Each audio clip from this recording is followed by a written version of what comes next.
What's up, everybody? Welcome to another episode of Game Dev Unchained, the #1 game development podcast about game development and the lifestyle thereof. I am Brandon Pham, and with me, a special guest, a once before guest, Adnan Chaumette.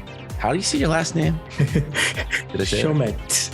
Chaumette. All right. How are you doing, Adnan? Doing good, man. Thanks for having me. Yeah, so it's been a while since we talked to you, and since that while, a lot of things have been happening. And I've been looking forward to talking to you, particularly about the subject for those who haven't read the title, with the AI world kind of taking over everything.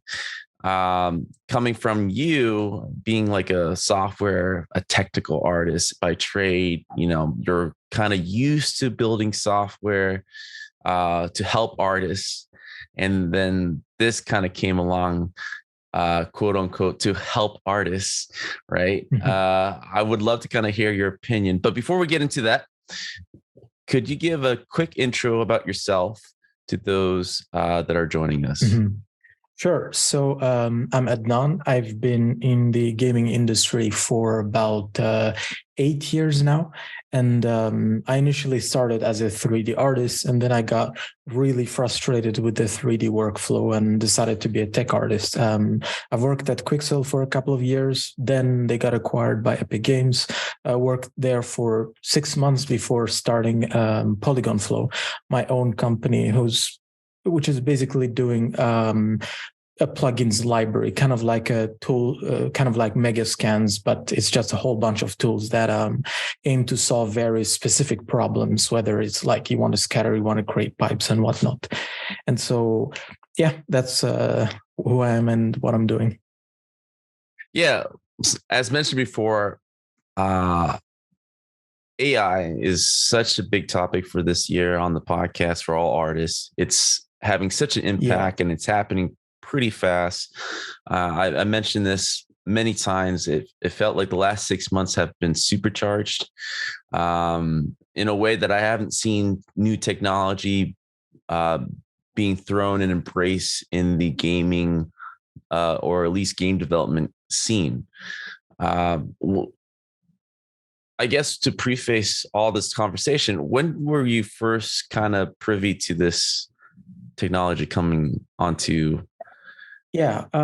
So for me, I've been thinking about artificial intelligence with relation to like computer graphics for as long as Andrew Maximov, the founder of Promethean AI, demoed his technology around 2018, which is specifically around making 3D kind of scenes and world building with AI. And but since then, the biggest focus, if you look at how all these big companies are investing so much money, the biggest focus always seemed on content moderation and whatnot. So it wasn't always obvious that you would just out of the blue start being like, hey, I can do amazing concept art. I can have a chatbot to talk about my custom recipe or the nature of consciousness and whatnot. And to me, the huge kind of shift happened sometime last year. I think there was an AI chatbot, fairly average, released that was using one of OpenAI's APIs. OpenAI released ChatGPT, which I'm sure we'll get to later on. But essentially, at that point when I saw it, I was like, okay, this chatbot is really good. It wasn't like ChatGPT. It was kind of meh, to be honest, but you could see the potential. And so I started talking about it with a couple of people, and most of the time it was like kind of like a gimmick. You try it for a few hours and then you're like, okay, that was cool. And after that cooled down, most people kind of forget about it. AI. I mean, I wouldn't say forgot about AI, but more like it went back to being like a research thing versus a this is actually happening thing. And but the fascinating thing with this topic is that if you look at the main technologies that are enabling this kind of huge boom of AI research and products, almost none of them is like a year or two old. Like the foundational tech is somewhere between 3 to 5 years old most of the time. And it's just been, I think Sam Altman also said that with regards to ChatGPT, they just held on to the technology for like 10 months. They didn't see the need to release it because it was so obvious to them that someone else is going to do it. And only after they realized, okay, seriously, no one is doing this, that they decided, okay, let's throw around some prototype to see how people would react to it. So it's been very shocking, to say the least. I mean, not just on the DALL-E / Stable Diffusion and Midjourney part, but primarily on the ChatGPT part, because with technologies like Midjourney and whatnot, there's kind of I feel like it was obviously bound to happen because there's so much art out there and so many pictures out there. When you're looking at all these ongoing discussions in the art industry about AI is using copyrighted images and whatnot, that is true, but you have to consider that AI takes every single frame of Avatar, of every Disney movie, of every movie you've ever seen, which collectively is probably billions of times more than individual art pieces. And so AI feeds off of all of that. So it's almost like concept art was I guess photography was the absolute best use case and first target for these new models. So, yeah, I mean, we keep hearing these arguments from the individual basis, ArtStation going through its thing. And I think the last couple of months to kind of backtrack what they originally said with that, saying that, well, we do want to support artists after everyone kind of protested, right? I believe that's the official stance now, that they've made it so that, they have to grant permission. But yeah, you did bring up a pretty good point that no one really talks about, aside from the individual artists that are uploading, which is an important part, but probably a small fraction of this calculation. Yeah. How are these bigger companies cool with this? You don't really hear Disney or these major animation studios or whatever. Actually, Are they invested in this technology? They're cool with it in that way, and they haven't really said much about it, or they don't know too much about it. So even a company like Epic, there's probably millions or hundreds of thousands of hours of Fortnite gameplay being segmented into frames and analyzed by some AI company somewhere. And I remember Tim Sweeney talking on Twitter about this subject. I asked him some questions about this, and as soon as he answered, it was just like I had this huge avalanche of artists thinking like the Epic is supporting this and they're probably investing in Stable Diffusion and whatnot. And I think that's a legitimate question, but the answer is basically no. Like if you look at Midjourney, no big company like Epic or Disney has any stack in that business. Same thing with Stable Diffusion. It's completely open source. Anyone can use it. OpenAI, they're like super independent besides some investment from Microsoft and whatnot. So I would say it's probably a bit of two things. Number one, it's just they're too slow to react to these new technologies. Like they're not seeing it as much of a threat as the individual may see it. I mean, for Disney, you could make the case that if people start making derivative content with AI, it doesn't matter much because as it stands, AI content is not copyrightable. So for them, it literally just means more marketing. You can't go out there and start selling, let's say you make an amazing comic book that takes a lot of the Disney look and sometimes even characters. If all that does is just promote their IP is great. But if you happen to be super rich around this, then of course they're going to sue you. It's kind of like obvious from that sense. But I think a huge part of it also is that it's a super big gray area where you might go and make the case in court that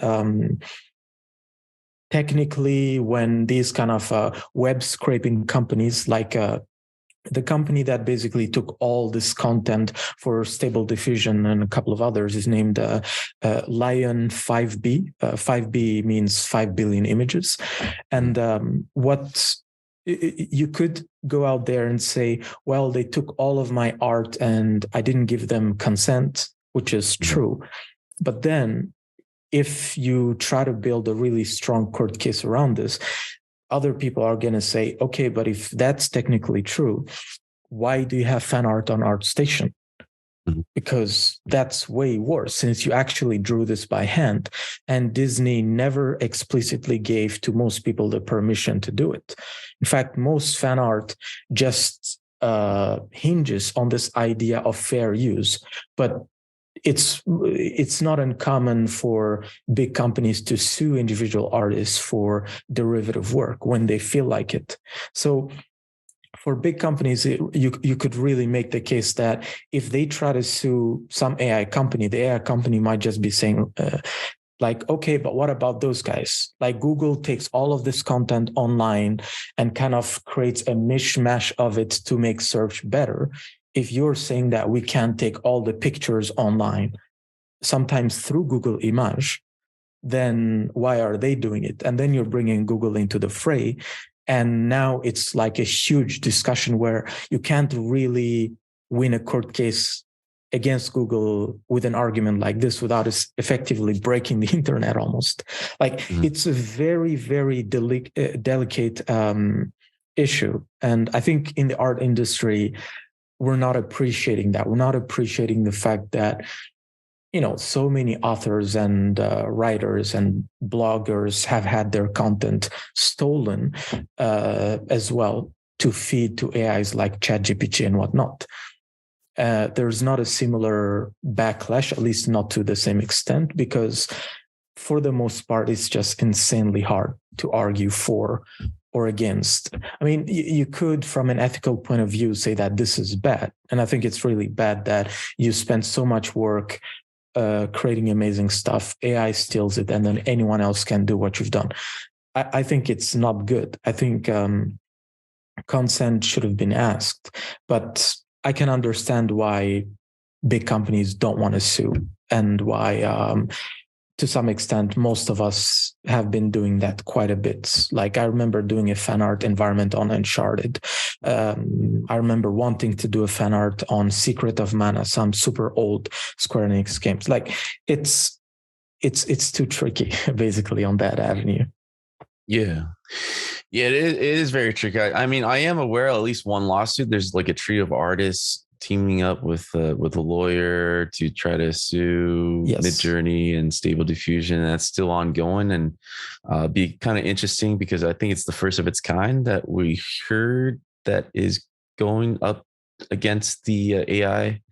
There in its defense, it is interesting though. In its defense, when I was seeing it, Microsoft, GitHub, and OpenAI. I mean, maybe not too interesting because Microsoft has a stake at OpenAI, so it's like, hey, we don't want this, right? Asking for it to be thrown away. But the question is, I think people are not looking into it like you are in a way where, you know, objectively, we are artists. We are, in most cases, making derivative work from what we see, right? And in a way, you know, Midjourney and Stable Diffusion, the web scrapers, kind of in a logical way try to recreate what a person absorbs as an artist, right? And in terms of references. And from what I know, and maybe I need to look more into it, they're not really charging a fee for use right now, right? Stable Diffusion, Midjourney. Stable Diffusion, it's basically open source. Like you can run it on your own machine if you want. Right. So they're not profiting from it. They're just, it's like marketing. Oh, they are. Okay. Yeah, so how they are. exactly are they marketing from it? Because that's the question. It's like, because if from 0 to 100, they're web scraping, they're providing open source tech. Mhm. I know Yeah. there's definitely a problem for those who are generating these art and then selling it, right? So how are these big guys making money from this technology right now? Yeah. So, I mean, stability diffusion is kind of a one component of a bigger company called Stability AI, and they have a whole bunch of businesses on the side, including AI generators that they're selling as well. So it's just they're making a lot of money right now, undoubtedly. Same thing with Midjourney. They also have a subscription plan where you can get to generate more images faster, yada yada. I think OpenAI is the only one with DALL-E 2, where it's like just slow, but it gives you results. But they're kind of in a special / weird category where they've been very carefully doing a lot of their things. And so you won't see a lot of like DALL-E 2 isn't of the same grade for concept art style stuff as Midjourney and Stability Diffusion, because it seems so it looks like they've built very carefully their data set to learn how to draw, essentially. But yeah, these businesses are definitely making a lot of money, sometimes not even profiting directly, but just if you have a business like this, if you're Midjourney, they were the biggest server ever on Discord at some point. Mm-hmm. And you go out there to some venture capital firm and tell them, this is our business. Right now, we're not making a lot of money. But just like Facebook and all these other companies, it always starts that way. And our focus is just building the biggest user base ever and then start figuring out the smartest way of charging them. Like just like that, you're going to get like infinite money. I can't think of any investor that would ever say no to that pitch, to be honest. Yeah, for the encapsulation of user base. Yeah, so they're making it as if like a social networking, traditional social networking site, right? Just acquisitions, mobile game sites. But I mean, like, I guess then there is some legitimacy then when people are complaining about like there is no consent, right? Where how are you guys, before it was for research purposes and for that reason it was okay, but now there's profit after all this because there is no backstep, right? The data is already in, it's taken, right? There's no giving back to it. It's not like no one can go in the code and delete line 1 to line 15. I'm not going to even try. Like there's no way of stepping back. There might be a way to prevent more sourcing, right, in the future, but whatever is in is already in. What if we were to look, because there is obviously an opposition with most artists about this, what outlook and outcome is there for them to keep resisting? Like what is the desired outcome from an artist standpoint? Because there's no stopping it, right? Yeah. I've been getting into a lot of fights with artists and programmers over the last couple of months with this subject. And I think it's a very tricky question because first we need to look at the kind of landscape of software in the art industry today. You have Blender, which is taking over most 3D softwares and it's free. Yeah. You have Unreal Engine, which is taking over most game engines and it's free. You have Photoshop, which is pretty cheap and it's free. Well, not free. It's really, really cheap for most people around the world. Yeah. And across the board, also the Substance kind of ecosystem, also affordable. Megascan's free if you're using Unreal Engine.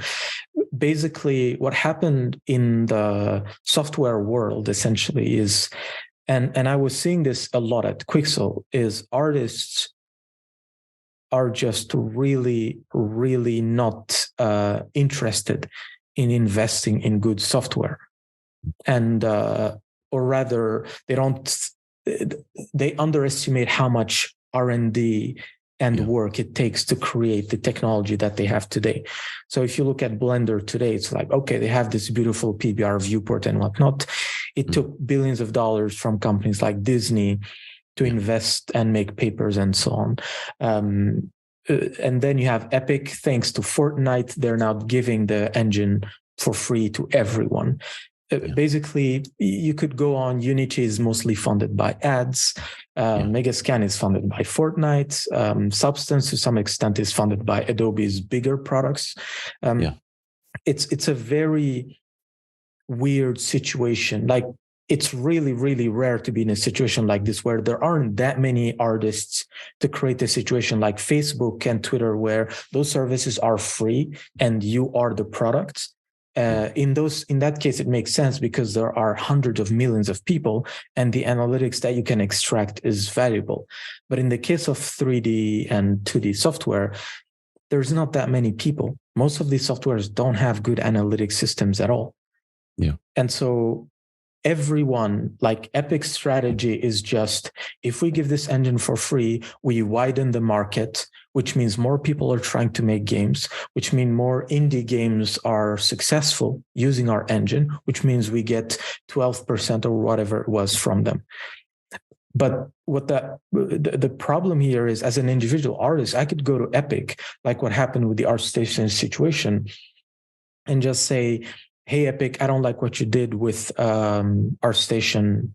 I don't like the no AI tag. I want you to ban outright all AI content.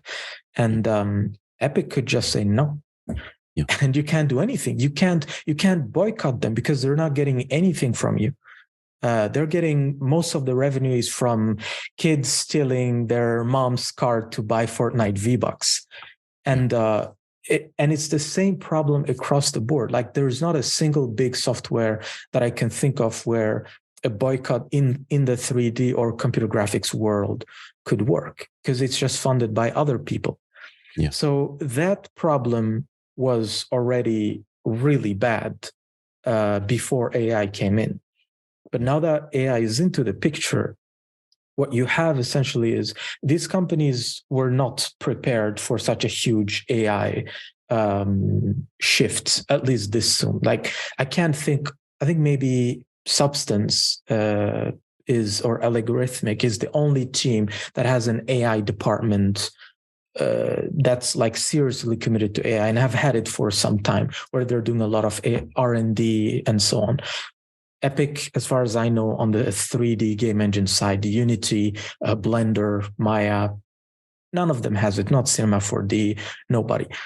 And because of this, all they can do is just look around and see what public API has some good use that we can take and then maybe commercialize the thing. Whether it's good or not, we don't care. It's not like the artist is giving us any money. Like, it's just such a weird setting for artists to literally have no say or no bargain or no way to negotiate on how the technology should go.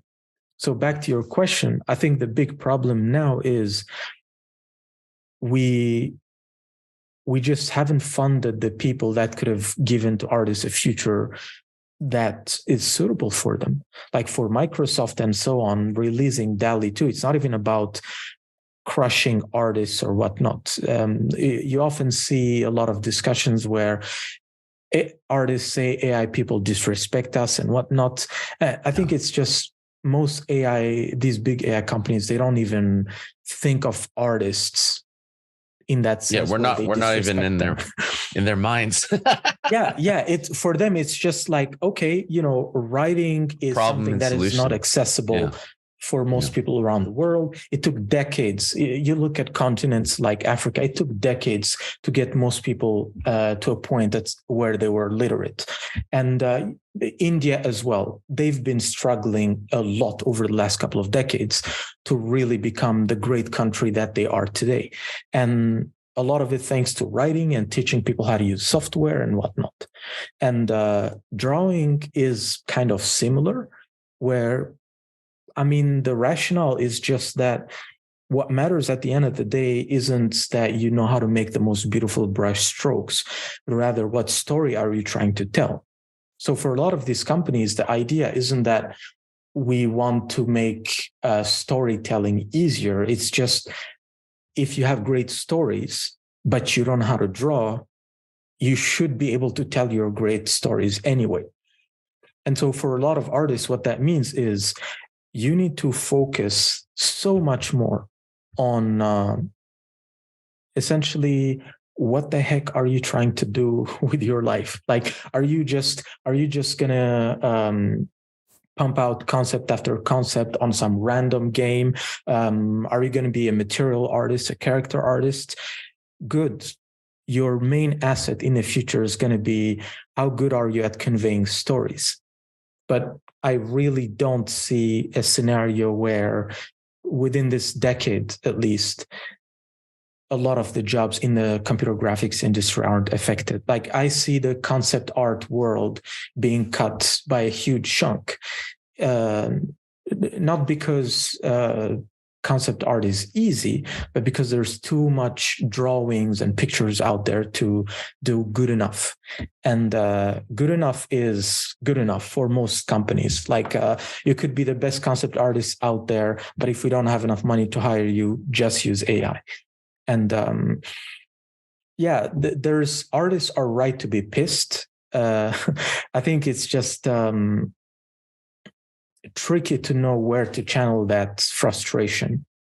I don't think bringing it to court and whatnot is the way to go, because Microsoft right now just went like, hey, we're now integrating ChatGPT into Bing, and Google is like, here's Bard, our new AI that does chatbot, video, image.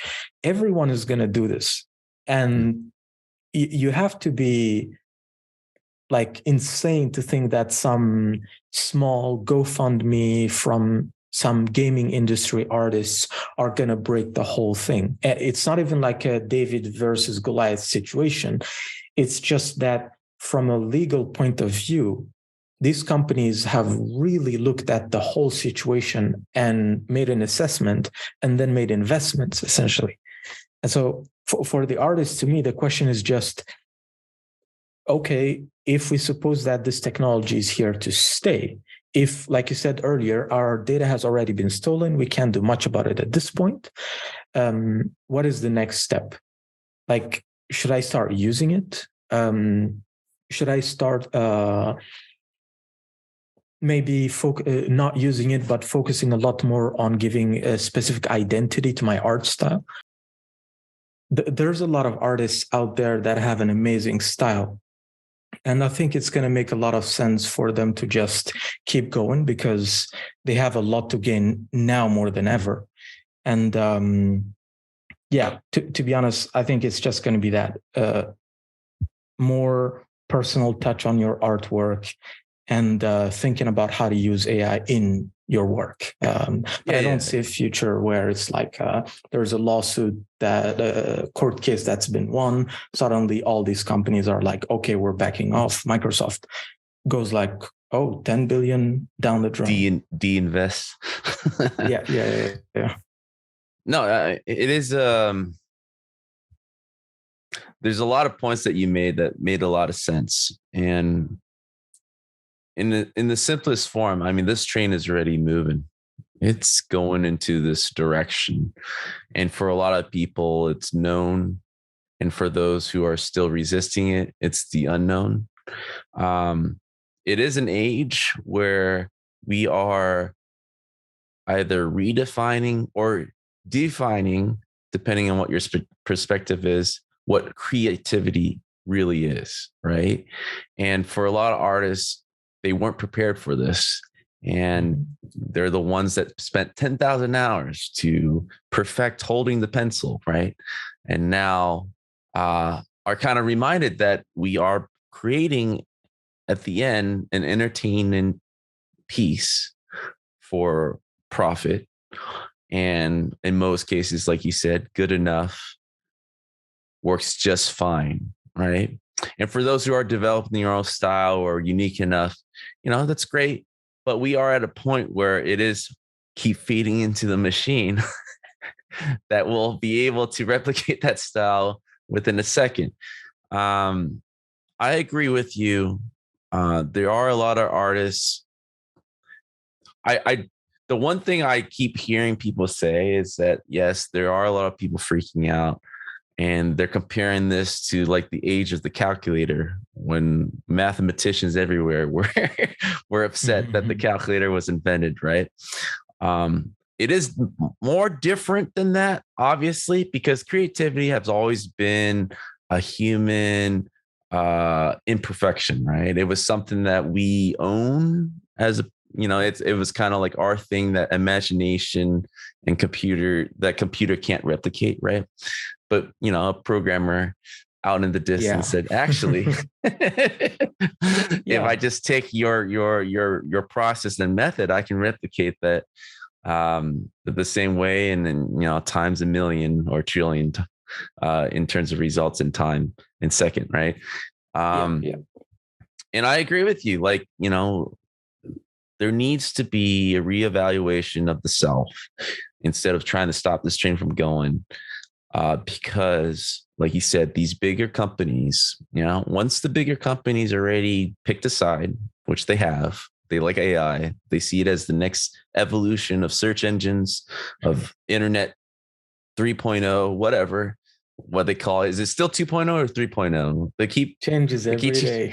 Yeah, it changes every day. I was like, are we at 2.0 or 3.0?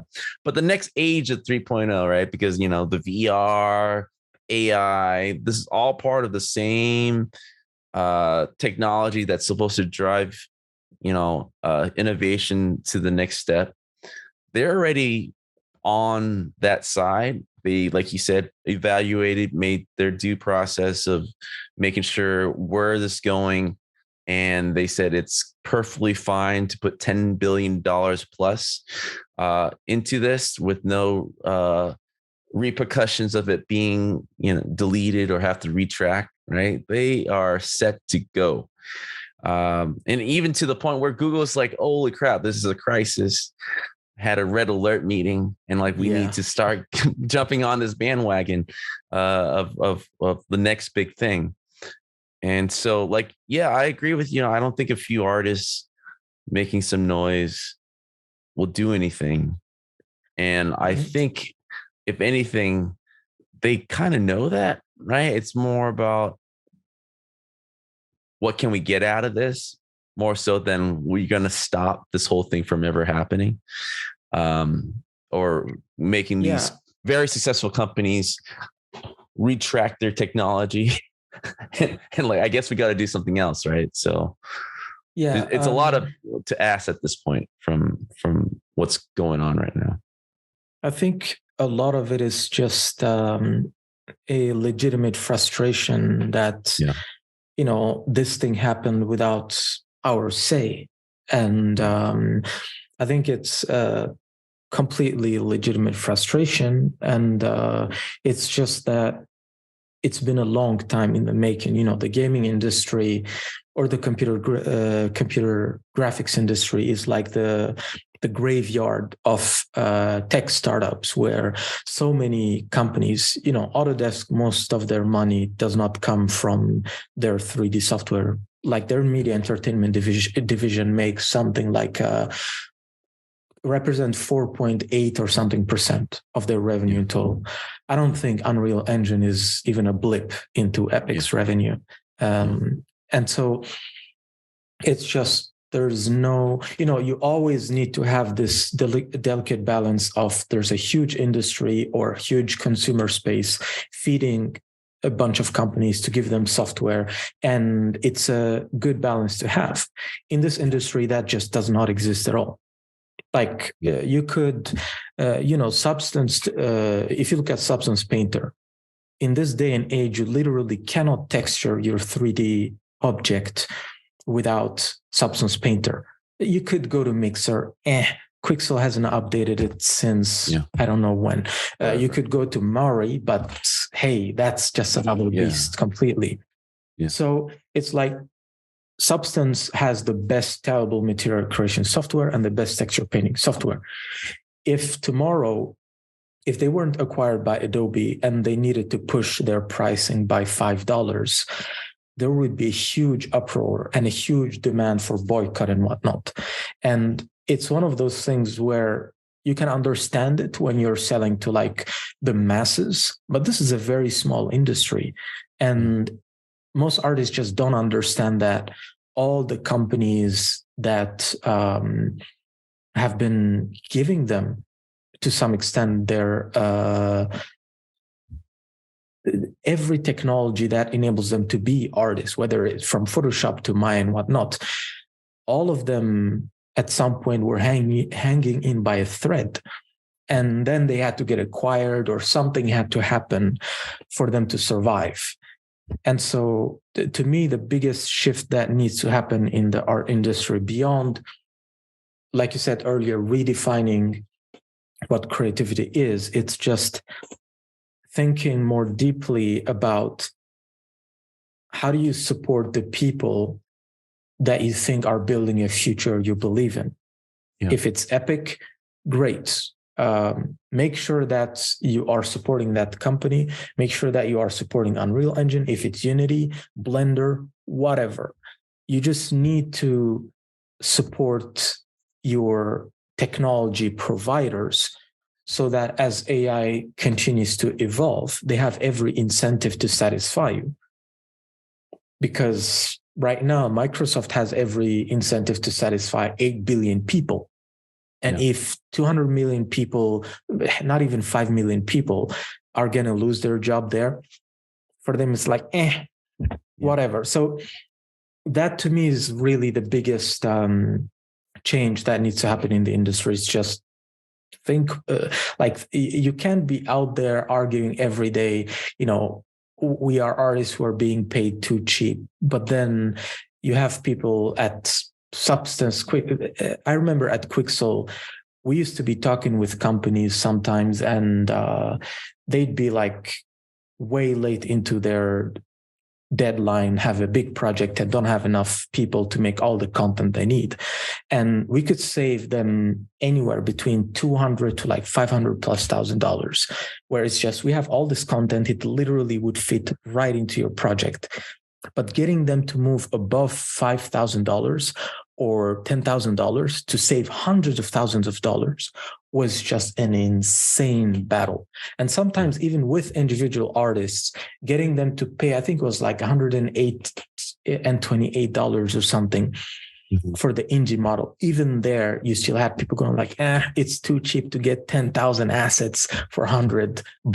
Like, and this is a problem where a lot of the people in the industry, a lot of the software people, they won't talk about it, because then there might be like a backlash that, hey, are you investing in AI? Like when Tim Sweeney said ArtStation is going to do this and that, a lot of people were just like, you're investing into AI and whatnot. Like Epic, as far as I know, have zero AI stuff. It's just that, they're just as lost as you, and they don't have they have the funds, but on the Fortnite side, not on the Unreal side. Like, it is definitely, we've trained consumers into our fault. I mean, just naturally being competitive, we kind of painted ourselves as software developers and game developers into a corner. Like, you're completely right. Like big companies only worry about the end result at the end of the day. How much money am I making out of this? And how we get there is not really ever a priority. And because of that, software development or software that we use to kind of make these pieces have never been at the forefront of even just game developers. There's no united front. That's the number one reason why there's never really going to be a fight against anything among game developers ourselves. Not everyone is really resisting. I think everyone have at this point tried Midjourney, Stable Diffusion, and I can't say that no one's not. No one's not impressed, right? I use it like, whoa. It is a moment of like clarity of like, how did it just, it's like magic almost, right? And then you start seeing potential uses immediately. There isn't like any type of resistance. I think more the resistance comes from ethics and more about job security, which is the same argument that people were having when they were on the assembly line and we had robotics, right? And we were making things faster and better. And of course, there were protests, but just like any industrial revolution, that blows over because the end result is so immeasurable to human input, right? And machines will always win. Yeah.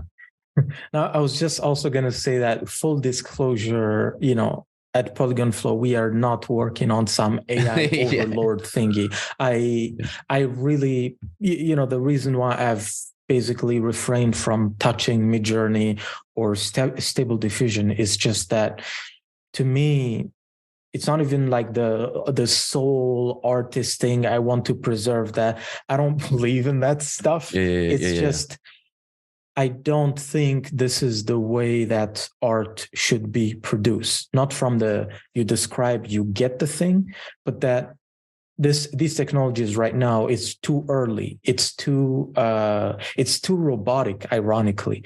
Because you're restricted to this weird process of describe what you want. And it has become an art, like prompting, where you're writing this huge, adding tags like Octane, John Travolta, if maybe you're making a character, all these weird keywords just to create some weird thing that ends up looking good. I feel like, to me, in an ideal world, these technologies would start getting more and more integrated into Photoshop.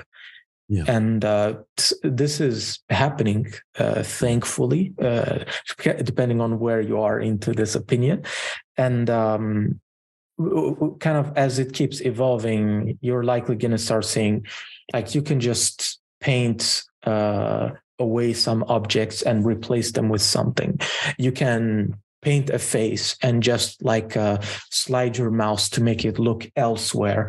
Literally like manipulating a puppet, essentially, is how I see this going down the line. And the current iteration, it really is like the most gimmicky thing ever. It makes good stuff, but it's just it's a very programmer interface is the best.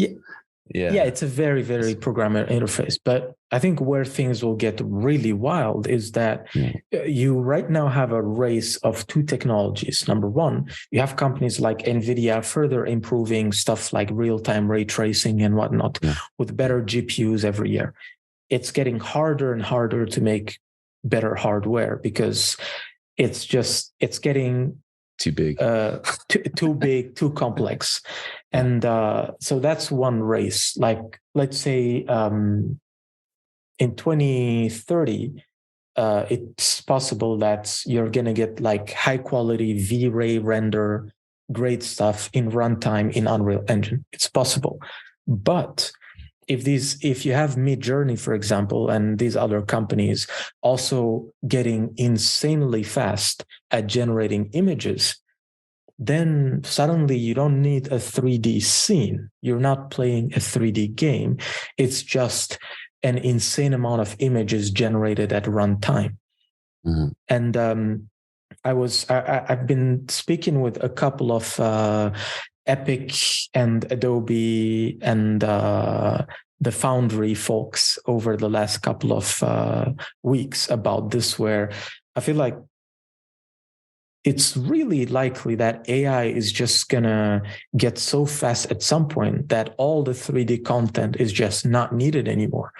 Because, you can just say, give me a video of blah, blah, blah. And then if this button is pressed, switch the video to tilt the camera to this angle and whatnot, in a more descriptive way than prompting, of course. But like Midjourney, but runtime, giving you almost like a video or a viewport where every move generates another frame. When you get there, and again, I'm saying this with fascination, but this is like a danger to my business, obviously, because I'm all about making 3D content easier. Yeah. But it's just, this is the reality that this is what's happening right now. Yeah. Yeah. It's not just adapt or die. This is it. Capitalism never stops, yada yada. It's just there are so many people out there that are spending every minute of every day doing some of the most insane overtime you've ever seen just on improving these technologies. Like, and it's for them, it's their like purpose in life, even to be able to say, I can generate 2 different frames of a character looking here and there without it being I don't know if you've seen some of these AI videos, but it's always the faces like twitching and changing when you convert a video to like a stylized version and whatnot.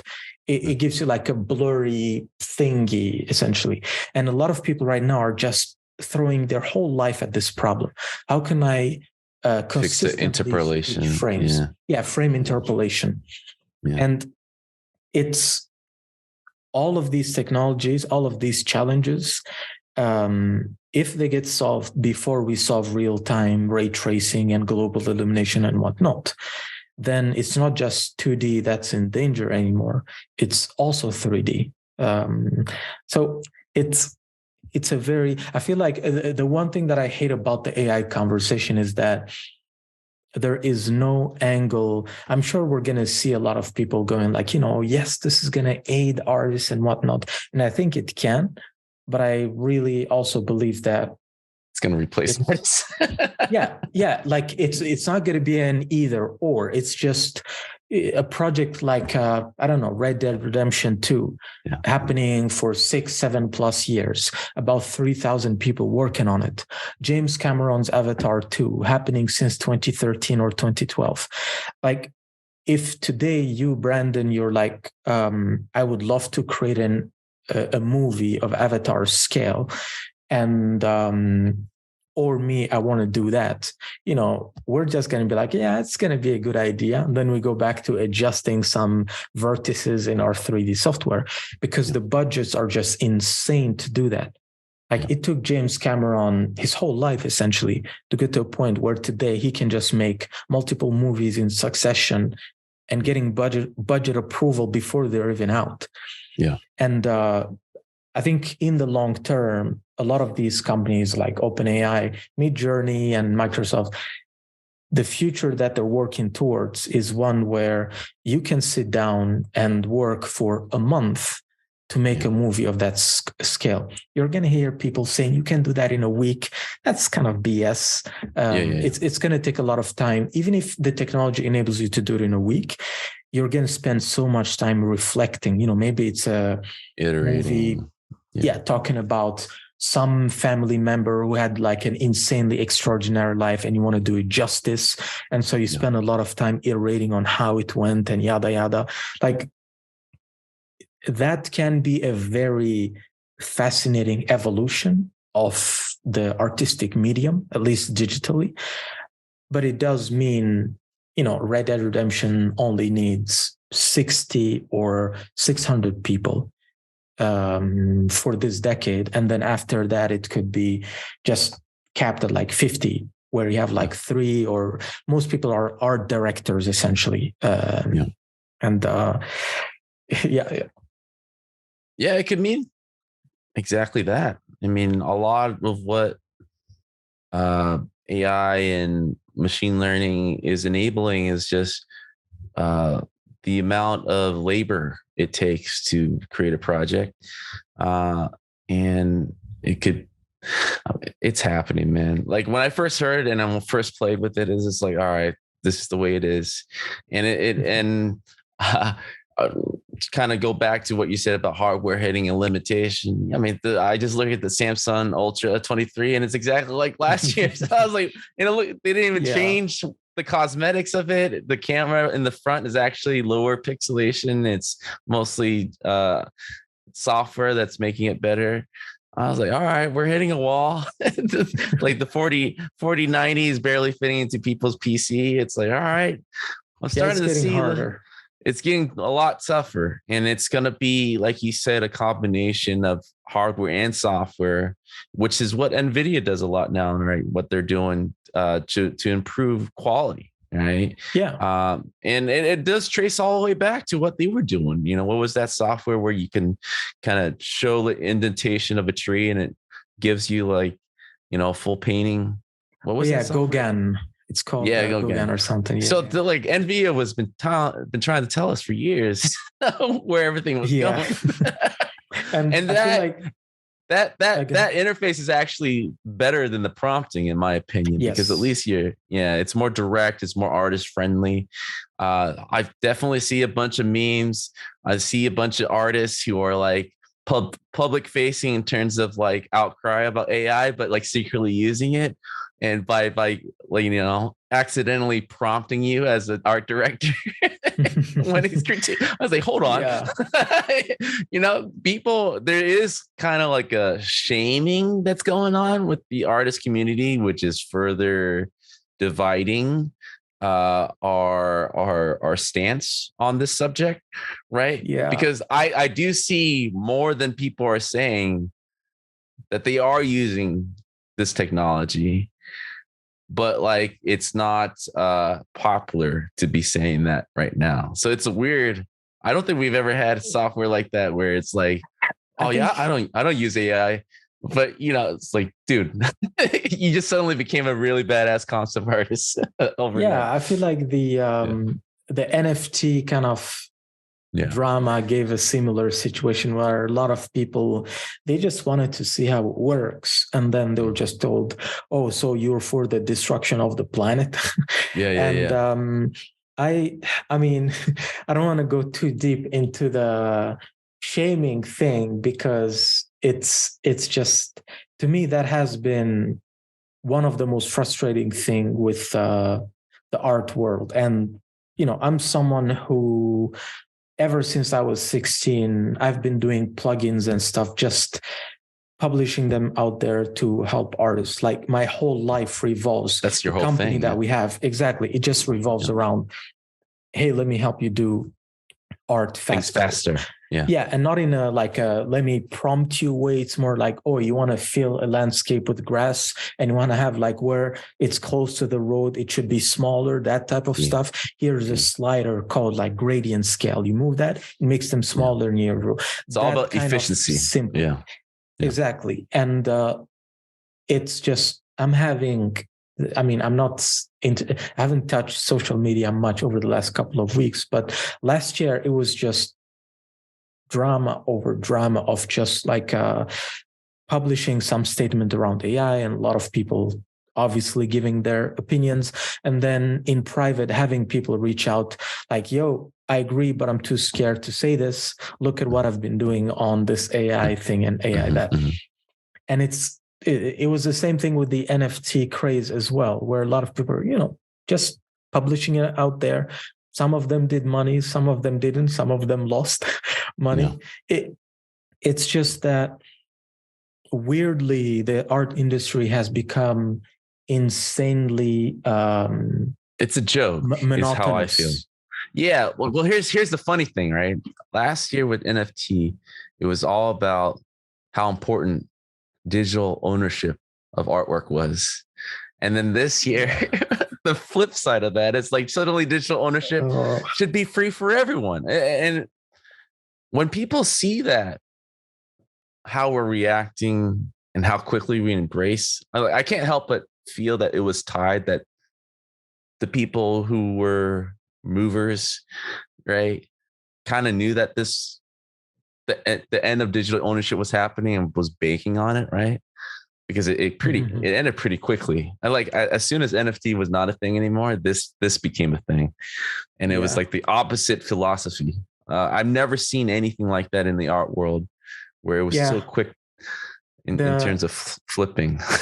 There was also to me, the most fascinating thing about that saga was that, so one of the leading voices around this ongoing GoFundMe for like the AI court case and whatnot is named Carla Ortiz. And when the NFT thing happened, she was actually like, hey, this might be interesting. Maybe we should give this a go. And she was called names day and night, every day, by every person under the sun. Oh, yeah, you support global warming. You support, like, it goes all the way until you just get called a Nazi, physically. It just goes, it just went nowhere. Yeah. And then today, she's really giving her all, fighting to make sure that, and, you know, she's not like, AI shouldn't be here to steer anything. She's legitimately concerned that it's unethical to see an industry using other people's work to basically come into existence, and that artists, there should be, and I agree, there should be some form of compensation, although I don't think it's going to be a penny, but there should be some form of compensation for all the work that's been stolen and all the jobs that in the future inevitably are going to be stolen, because this this kind of initial jumpstart that happened last year is now encouraging billions of dollars being invested into this industry. Like, I completely agree there. But I guess the thing is that the art industry it's the least diverse space I've ever seen in my life. Like, I've only been in the West for since 2018. Before that, I was in Africa jumping between two countries like my whole life. And coming into the West, I was like, okay, this is going to be like a super, especially in the art industry, there's no more progressive space than this. But it's just been like this really hard and rigid, almost dogmatic block where everyone thinks the same. And you don't have this drive to improve the medium. You don't have artists almost harassing developers, telling them, you know, you need to, texturing is nice. Substance Painter, you give us a gravity to do like rust leakages on your old metallic stuff. That's great, but you need to push further. If you give me the like a crazy good unwrapping thing, here's all of this money. Oh, the brush system. Everyone today needs to go online, and there's all these weird, if you're painting to find like good brushes, it's just all over the place. You know, going to the guys who are making like Krita or any paint tool, even Photoshop, you need a better brush management system and brush discovery system. Even node softwares, you need tags, because if you're using like Houdini, Blender, Geometry Node, whatever, you need to know the exact name of the node you're looking for. They don't have tags. And, it's just all of this. There could have been so much more energy pushed towards developers to tell them, you need to give us better software. And if you do, we're going to compensate you. That never happened. The conversation There's was no always, relationship. Oh man, this is too expensive. Like ZBrush was funded by this VFX award-winning guy for decades. So if you bought it in like 2002, you would have updates until maybe 2015, 2016 or something. Most people don't even recall ever paying for the software. No. And after all of these almost 2 decades of the software being free, they get bought by Maxon, and Maxon is like, hey, we're going to charge you like $10 or $30 more next year. Please buy it. And everyone is like, oh my God, you're not who you used to be. And there's just, and it's such a huge group thing as well. It's not even that there's a huge battle of ideas. It's just everything goes in the same direction in general. And that doesn't create an environment, like I said earlier, where there's a good diversity of thinking around how to solve problems. You know, there's no, it would have been nice if you had the AI debate ongoing, and then the people, let's say, who are like, we need to be fairly compensated, they're also like, let's have a GoFundMe to get 2 or 3 AI folks to just investigate on how this could be helpful for us beyond the prompting interface, because it is possible to do that, of course, to improve the prompt interface. There's none of that. It's just heck no. Yeah. There's no, let's own this thing. Like the NFT thing, ArtStation was like, hey, NFTs might be cool. We're going to offset our carbon footprints. We're going to invest in them. We're going to give you the ability to own your artwork. We're going to do our best to have some good copyright so that, your NFT cannot be easily replicated and whatnot. They were just blocked outright by artists. Mm-hmm. And if that was, like I said earlier, if that was solved, if artists essentially were like, hey, ArtStation, we don't believe in NFTs, but, we post all of our artworks on your platform.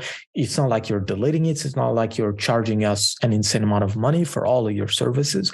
We're going to trust you because we've been doing it basically for the last close to a decade now, and we're going to see where you go with this. But in the meantime, please offset your carbon footprint and whatnot. If that had happened, I think the conversation on AI today would be radically different. I think the copyright laws and the end user license agreement even on ArtStation would have been much, much different. At Quixel, I remember in 2018, in the office, I used to be near the head of sales, amazing friend of mine. And we used to talk about AI here and there. And at some points, we were talking about appending into the Megascan end user license agreement that when you buy a license of Megascans, whichever tier you have, you are not allowed to use it as training data. And platforms like ArtStation could have done that as well. And if the NFT conversation was left to its own devices at ArtStation, if they weren't harassed by artists in 2021, then the art industry would have been way ahead of the curve here, where ArtStation is like, okay, your thing is an NFT. We've updated our end user license agreement. No one can copy your NFT without this and that. There's an invisible watermark that allows us to track it without ever losing its source. Problem solved. Literally, all of these big companies won't be allowed to steal your artwork. And if a big court case is won, you get compensated because the end user license of agreement of ArtStation will have literally said you are not allowed to do that. How hilarious. So that's the best response. It's like, did you NFT your artwork? When people are complaining about AI, it's hilarious. NFTs had their own set of problems. Too many. Of course. I remember talking with investors, like, I'm doing a 3D. They're like, how can you put NFTs on it? There was some crazy, stupid post-pandemic money being thrown at it. Like, that's undeniable as well. So. Right. Of course. Yeah. It was, there's always bad eggs in every industry for sure. But what... It's hard to argue what you're saying. That's the thing, because everything you're saying is true. When it comes to the consumer in our industry, in terms of game developers or even gamers, are trained unrealistically how these are made. And for the longest time, games are $50 a copy, and we barely raise it to 60, 70 because of, people outrage. And most game nowadays finally are realizing the free-to-play model doesn't work. There's so many battle royale games that just are shutting down the last couple of months, like 4 or 5, right? Because we force games to a point where they have to offer it for free now for a chance to survive, which is a ridiculous model for anything, right? Because it's all about user acquisition and all this and that. But there's only, like anything, the top 1% that makes the money from it, and they usually make 99% of the money available. And so it doesn't work if everyone just suddenly makes things free, right? And I think that is kind of finally closing the free-to-play model, where it's so saturated where consumers are kind of don't even hear about it or are as interested anymore. It's kind of like kind of like an expectation, right? That they don't really look forward to anymore, which is really bad. To your point, because in the end, who's going to be making these things? So there's only one way to do it, is that the cost of development has to go down through some kind of tool. And in our cases, AI kind of answers that question, because now we're taking the efforts of 50 people to possibly one, right? You're reducing the headcount to possibly meet the same quality or good enough quality of the original intention, right? Faster, cheaper, and more efficient. I do want to switch the conversation quickly to Chat GPT. How do you say it? Chat GPT. Chat GPT, right? Yeah. So when Midjourney, Stable Diffusion came out, and it's like, oh, okay. I mean, the making and the technical expertise of making art is already figured out in this in this direction, right? This is the ship has sailed. This is where it's going. It's going to get better. Prompting is going to be less dumb. It's going to be more visual aids in terms of the UI to make artists, to make it more user friendly, right? What am I doing in Discord? Typing like a madman, right? Yeah. And I always make fun of those because I was in Midjourney just to check it out, and it's like the most ridiculous. It was the most anti-Discord channel I ever seen in a Discord channel, because no one's talking to each other. Everyone's just typing like a monkey, and you just see these weird images popping up, and within seconds. And there's no such thing as like social interaction. No one's talking to. No one's curious, right? I was like, "What are you making, dude?" I've seen you type the last 10 minutes, and it's like the weirdest images I've ever seen. So conclusively, like most, it's like, well, I mean, what, as part of redefining creativity, what is that? It's like, well, it's the ideas, right? It's the story, like it's the arrival of what all this art content is made for. And then I see Chat GPT, which is all about creating story.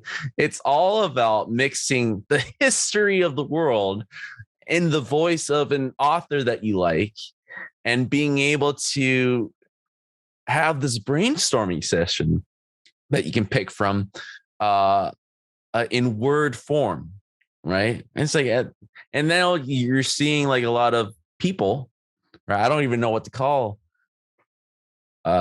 artists anymore. It's people.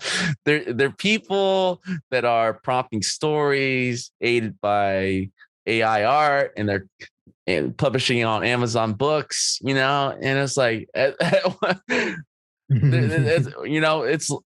going to be a point where we're going to go to a premiere of a movie, and it's just this dude just presenting a movie. It's like made by AI.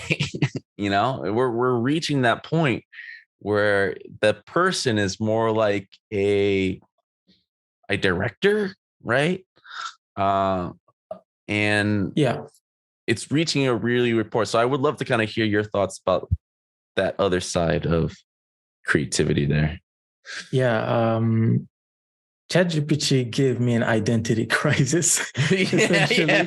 That scares you more than the concept one, then, right? Yeah, the concept stuff, to me, it's just makes sense. Yeah, it makes sense that it would happen. Exactly. But that, oh man, like I spent every single day of my Christmas break sitting down in this corner, just coding away, brainstorming away to kind of figure out, okay, how do I need to change something in my business? Does this pose some danger to my long-term strategy? Yada, yada. I'm glad kind of I answered those questions to myself. But before that, Jesus Christ. And I was talking to so many big shots, product directors and vice presidents at all the big companies in the computer graphics industry. And everyone was like, yeah, this is scary. And not in the sense that it's coming from my job or something, but more like this is clearly a turning point globally for everything that has a lot of text. So if you're thinking about code, for example, we have a gigantic code base at Polygon Flow of like specific DCC integrations and whatnot. And because we're startups, a lot of the parts, are kind of, some of them are not documented. Some of them are like rushed for a release and whatnot.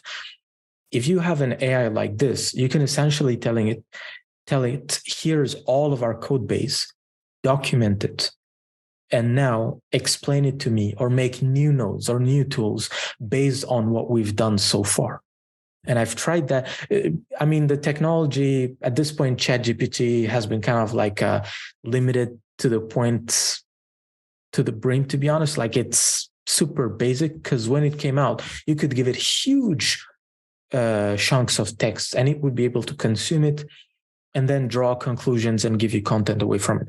So what I was doing essentially in mid-December was just, here are all the nodes that we have at Polygon Flow.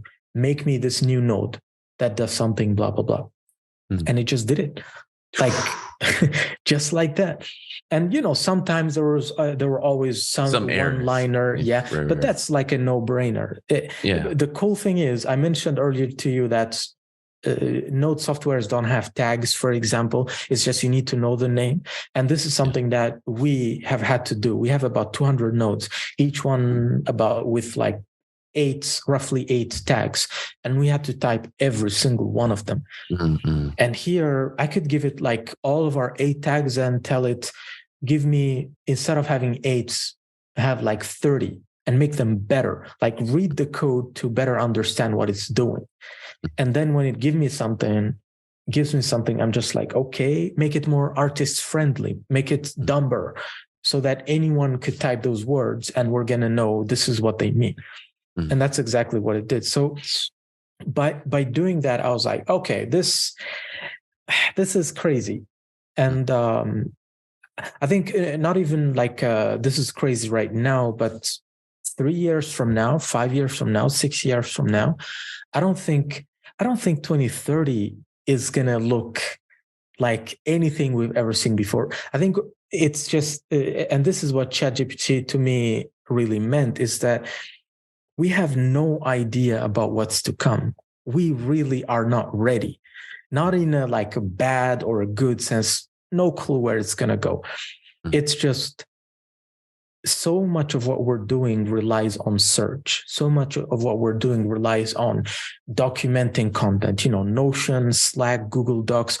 All of these companies are born through the necessity of humans communicating together.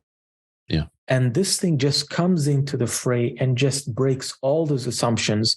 Again, not in a bad way, just goes like, okay, you have this Slack, a big company like Epic might have like 3,000 or something people in their Slack with 5 or 10 years history of just conversations that happened in public channels. With this thing, you can just ask it, hey, give me a summary of the conversation that we had 3.5 years ago or 3 years ago, something about the nanite prototype. I can't remember what we meant on here. And it gives you that. And then you can start, if your colleagues are not there, it can take the spot for them in a meeting, because it knows everything in your company since you gave it access to the Slack. And it can like be Jarvis. Exactly. It can. Sorry, Brandon is not here, but he left some notes on the art that the art teams, the character art team submitted. So I'm just going to be giving you feedback on that. And that's it. And it's just there. It's arguing like you would, thinking like you would, because you gave it access to all your private conversations and whatnot. And I could keep going on and on and on, but my general sentiment around AI completely changed with ChatGPT. And I think it's going to keep changing every single year, because there's, like you said way earlier in this interview, there's just no stopping this train. And it's only going to go much, much faster down the road. Do you feel that even beyond the creators, they know where this is going? Like, does anyone know what the roadmap is? I mean, I'm sure there are some drawing boards of potentials, but like they're just branches, right? At this point, there's no singular point of where they want. There's like no end goal that everybody, like these creators, are thinking. Correct? Yeah. They're kind of just going along with it, seeing where it goes, grabbing data. So the technology that empowers these new AI systems are called large language models. And their main ability is to take a huge amount of data, text, or concept art, or whatever, and then translate it into a human readable format, like merge it into a cohesive picture, essentially. And that can give you great pictures or great text from ChatGPT. And if you ask OpenAI, what's your goal long term, they're going to tell you AGI, artificial general intelligence. If you ask them 10 years ago, not 10 years ago, 6 years ago, what's your goal long term? They're going to say artificial general intelligence. So John Carmack left Meta to start a company called Keen AGI, Keen Artificial General Intelligence. Like everybody today is invested on that one goal. And the idea around artificial general intelligence is that things like ChatGPT don't have the ability to reason. They just have an insane amount of text. And so when you're having a really intricate conversation with them, it's not that they're reasoning with you live. It's just that for most humans, most conversations have happened before. And it basically takes the reasoning that people took from there and some extra instructions. Like if you ask it to say something harmful, OpenAI fine-tuned it to say, never say something harmful under any circumstances. And so it's not reasoning on its own. It's just taking conclusions from its database. And with artificial general intelligence, the idea is to have an AI that can reason with you without having knowledge of something that exists in the real world. So essentially, you could sit down with this AI and create a new art style, a new software, a new physics breakthrough, if you want. And it's going to be able to, it's not like a human or whatever. The form, I imagine, would likely be like ChatGPT initially, where you converse with it like digitally or whatever. Yeah. But that's the end goal of these companies, is an intelligent agent that is smart enough to help humans discover new stuff. Like Sam Altman, the CEO of OpenAI, his thesis is that I don't want to be like Elon Musk and try to bring us to Mars, or send rockets or solve climate change or anything like that. Instead, I want to focus only on artificial general intelligence, because if I can fix that, all of those problems are easy peasy. Or can be solved. Yeah. Exactly. Like for him, those problems aren't even for humans to solve. To calculate. Yeah. Exactly. And that's crazy. You're right. I mean, at the very, I think we all had a feeling that what we're seeing now is the infancy of AI. I think we can all agree, which is, sourcing and recreating, or at the very best, anticipating, what your input is. It still needs human input, human interaction to kind of mold the output. The next step is to go beyond that, to create something completely new, and not using references or making collages, but like evaluating what they have and come up with a new concept, come up with a new idea. Right. Yeah.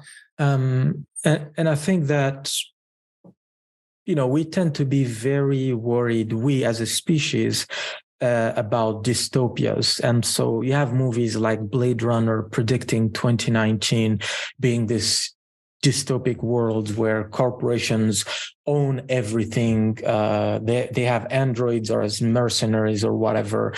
Like almost every sci-fi show always has this insanely dystopic angle where humans are under the boot of whatever big megacorp. And today you could argue that, Apple has an insane amount of power. Their 30% cut on every single app is just too much. Google dominates search and there's no way to compete. There is some truth to this dystopic world we've been so good at imagining. But at the same time, you cannot look at any statistics in the world, whether it's, poverty, hunger, mortality rate, everything is getting better, like everything. And there is no indication that, in the next decade, things are going to go south in India or in Mauritania or whatever country. It's just, gradual growth with some bumps along the way. And so, and this to me actually has been the biggest frustration with the art world is if you go on ArtStation, people are amazing at building the most dystopic universes you could ever think for. Like, start creating arts of a world that you wish to see. Give to all of these scientists who are creating these AIs ideas of what tomorrow could be. And I feel like it's just there's no path where I can see AGI coming along and suddenly the world turning to shit or something. I don't think that's possible, primarily because it just wouldn't, a world like what you see in the Blade Runners and so on, you can't sit down and analyze it and come to a good conclusion that, this makes sense, actually, that it would happen. Because the opportunity for it to happen has been on since Microsoft was born and had the ability to basically own the entire software industry. It's just, I'm not that pessimistic about AI and the future and so on. To me, it's just like I'm fascinated by the technology and neutral by the outcome. Like I said earlier, my business is just as much at risk as your concept artist whose job tomorrow might be out of the picture. And all I'm doing now is just thinking, okay, I've been creating all of these nodes. I've been creating all of these systems to make essentially 3D content creation easier. Let me make sure that I keep pushing with this technology because AI loves data. And once I feel like there's a good enough AI API, like let's say ChatGPT that I can access in Python, then I'm going to start saying, okay, I've been building my business, which has an insane amount of data. Let me combine these together. Like, to me, that's how I make peace with it, let's say, of going like, I'm going to merge with it. If AI ends up being a fad, which I'm 100% sure it won't be, good. I've been improving my business anyway and just going forward. If it works out, great. I'm going to combine it. So I think for a lot of jobs out there, they need to figure out what's the best strategy moving forward. Like, they need to ask themselves, would I advise my son or daughter to pursue the exact career that I have, provided that the kid is 5 years or something? And if the answer is no, they need to think for themselves about, should I switch jobs? Should I start learning a new trade?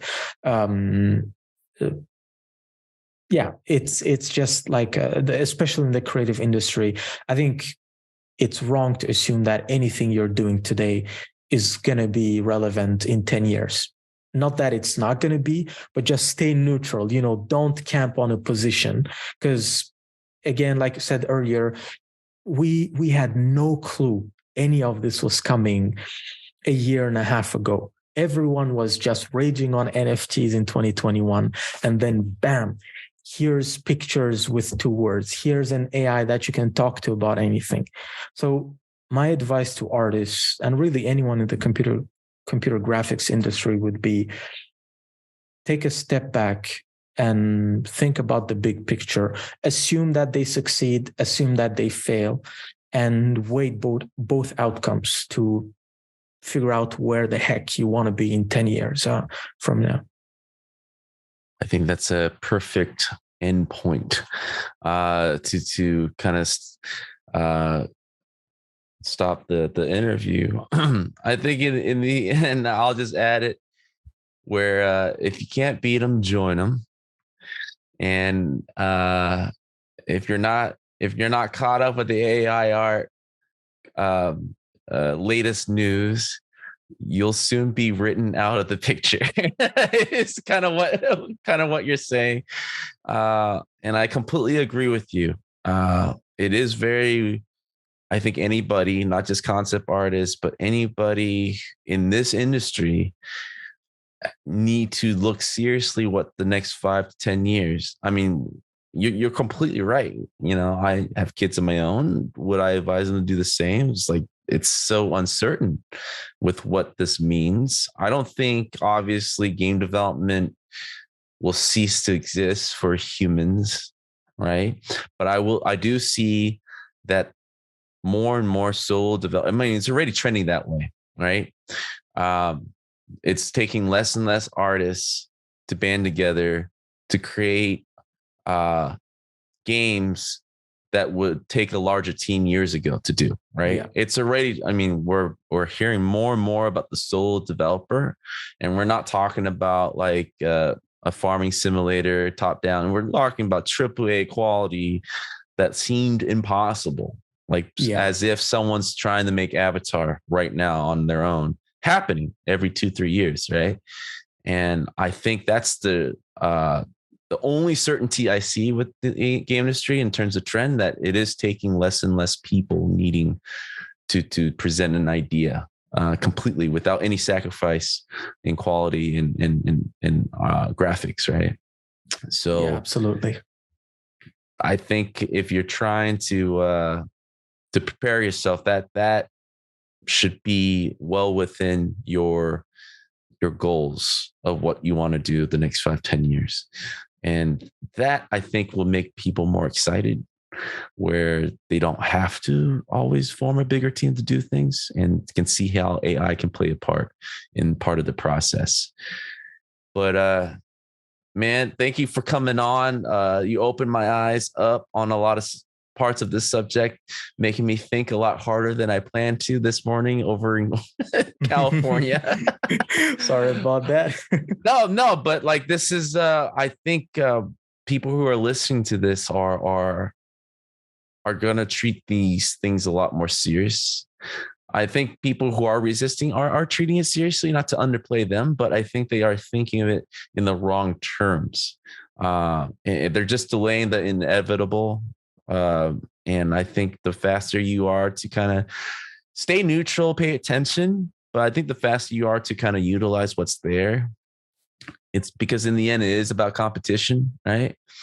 Any type of entertainment, does this help me or hurt me to compete, is kind of like the main question that everyone should kind of ask. Not about ethics or things like that, because corporations don't care about that, right? Mm-hmm. So without further ado, I kind of want to point and shut the mic off on my side to let you have it, to kind of tell people out there how to find you, how to converse with you, or how to support you, right? Go ahead. Yeah, I mean, I'm usually available on the Polygon Flow Discord. I'm also on LinkedIn. You can message me at founder@polygonflow.io if you have some questions. I tend to be these days very slow to get back to people because I have a lot of work to do, but I'll definitely get back to you. And if you're an artist, curious, frustrated, worried about these things, all I want you to know is that on my end, I'm really trying my best to make sure that there's a clearer kind of a workflow, let's say, future to believe in. I want to make more 3D art myself. That's the reason why I came into this industry, to just make art. And now that I'm on the other end of trying to solve it with software, it just makes it all more exciting. So I'd love to hear your ideas on what you want the workflow of the future to be. And it would be great if you could talk to developers from any company that does one of your favorite softwares. Like, just tell them you appreciate whatever feature they're doing, give them great feedback, tell them how you can see the 3D, 2D, whatever software technology they're giving to you evolving in the next 10 years. Give them ideas. As a developer, developers aren't smart. We tend to get lost the more we look at code instead of art. So your opinion as an artist matters a lot on how the softwares that we make should be built. And I'd love to hear your opinion on that. All right. Well, you guys hear them. All information will be listed in the show notes for easy access. But thank you, man, for coming on, and looking forward to keep talking to you. I don't want to be replaced before finding out the greatest and latest. So let's talk some more before that happens. Sounds all good. Right. Thanks. All right.